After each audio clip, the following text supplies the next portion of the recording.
श्री अनंत व्रत कथा।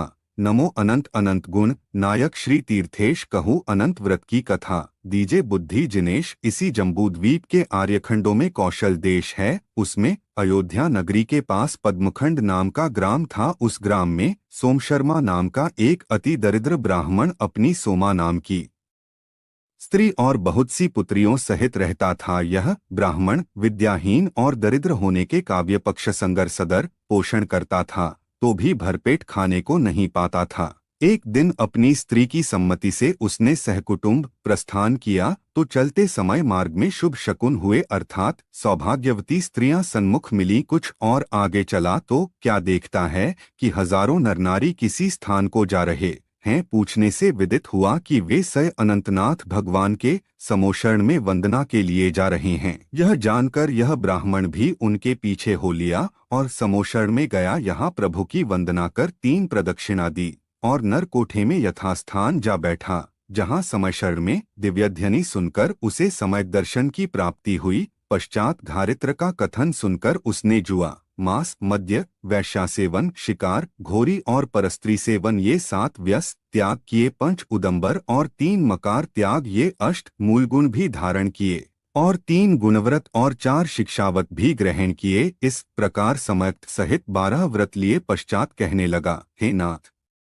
मेरी दरिद्रता किस प्रकार से मिटे तो कृपा करके कहिए। तब भगवान ने उसे अनंत 14 का व्रत करने को कहा। इस व्रत की विधि इस प्रकार है कि भादों सुदी 11 का उपवास कर 12 और 13 को एकाशन करे। पश्चात एकाशन से मौन सहित स्वादरहित प्रासुक भोजन करे। 7 प्रकार गृहस्थों के अंतराय पाले। पश्चात चतुर्दशी के दिन उपवास करे।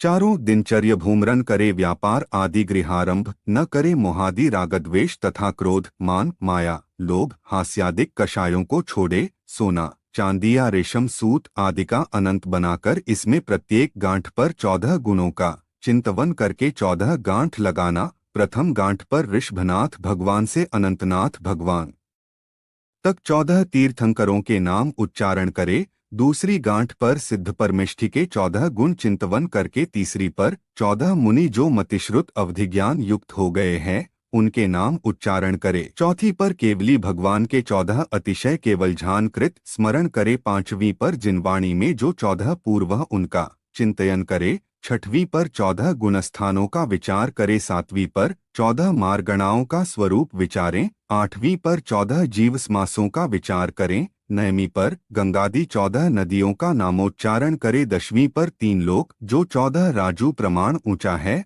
उसका विचार करे। 11वीं पर चक्रवतीन के 14 रत्नों का चिंतवन करे। 12वीं पर 14 स्वर अक्षर का चिंतन करे। 13वीं पर 14 तिथियों का विचार करे। 14वीं गांठ पर मुनि के मुख्य 14 दोष टालकर जो आहार लेते हैं उनका विचार करे। इस प्रकार 14 गांठ लगाकर मेरु के ऊपर स्थापित प्रतिभा के सन्मुख इस अनंत को रखकर अभिषेक करे। अनंत प्रभु की पूजन करे।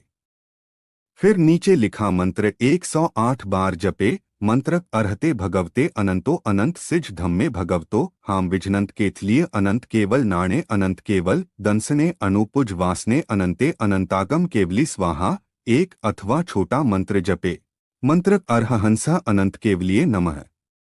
2 इस प्रकार चारों दिन अभिषेक जप और जागरण भजन पूजनादि करे। फिर पूनम के दिन उस अनंत को दाहिनी भुजा पर या गले में बांधे। पश्चात उत्तम मध्यम या जघन्य पात्रों में से जो समय पर मिल सके आहार आदि दान देकर आप पारणा करे। इस प्रकार 14 वर्ष तक करे। पश्चात उद्यापन करे। तब 14 प्रकार के उपकरण मंदिर में देवे, जैसे शास्त्र, धमर, छत्र, चौकी आदि। 4 प्रकार संघों को आमंत्रण करके धर्म की प्रभावना करे। यदि उद्यापन की शक्ति न होवे तो दूना व्रत करे। इस प्रकार वह ब्राह्मण भले प्रकार सांसारिक सुखों को भोग कर अंत में संन्यास मरण कर स्वर्ग में देव हुआ। उसकी स्त्री भी समाधि से मरकर उसी स्वर्ग में उसकी देवी हुई। यहाँ अपनी पूर्व पर्याय का अवधि से विचार कर धर्म ध्यान सेवन करके यहाँ से चये सो वह ब्राह्मण जीव अनंतवीर्य नाम का राजा हुआ और ब्राह्मणी उसकी पटरानी हुई। ये दोनों दीक्षा लेकर अनंतवीर्य तो इसी भव से मोक्ष को प्राप्त हुए और श्रीमती स्त्रीलिंग छेद कर अच्युत स्वर्ग में दे हुई वहां चयकर मध्यलोक में मनुष्य भय धारण कर संयम ले मोक्ष जावेगी। इस प्रकार एक दरिद्र ब्राह्मणी अनंत व्रत पालकर सद्गति को पाकर उत्तमोत्तम गति को प्राप्त हुई। यदि अन्य भव्य जीव यह व्रत पालेंगे तो भी सद्गति पाएंगे। सोमशर्म सोमा सहित अनंत 14 व्रत पाल लहो स्वर्ग अरु मोक्ष पद ते वंदु त्रैकाल।